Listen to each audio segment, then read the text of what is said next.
After a year of war, residents of Omdurman say they feel forgotten. Sudan's conflict has destroyed homes and infrastructure, created the world's biggest displacement crisis, and killed thousands of civilians.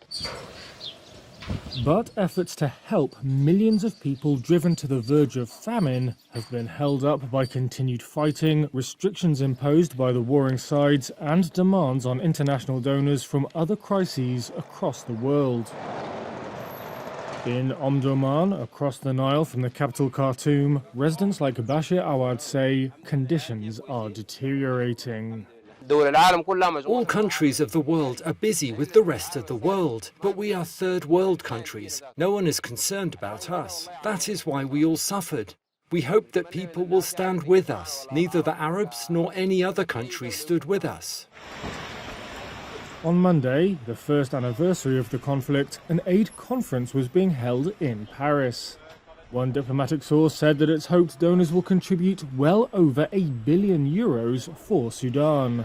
The EU will pledge €350 million and France €110 million, three sources said, while the United States will invest a total of $147 million. Earlier on Monday, Germany pledged €244 million. However, the international response to Sudan's crisis has also been criticized, with the US Special Envoy to Sudan, Tom Perriello, last week describing it as pitiful.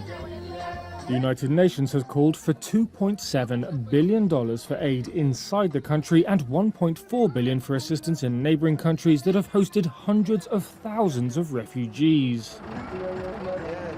But speaking at the conference, French Foreign Minister Stéphane Séjourné said only 5% of the UN appeal had been met. The task is colossal. If I give you a few figures about the crisis, we have 27 million Sudanese, that is more than half the population, who need humanitarian aid today. Among them, almost 15 million are children. Séjourné added that crises such as Gaza and Ukraine had pushed Sudan into the background. The World Health Organization said on Friday that the situation in Sudan could worsen in the coming months as the distribution of humanitarian aid and medical supplies remains restricted. Sudan's army has said it will not allow aid into parts of the country controlled by the rival Rapid Support Forces. Aid agencies have accused the paramilitary RSF of looting aid, which it denies.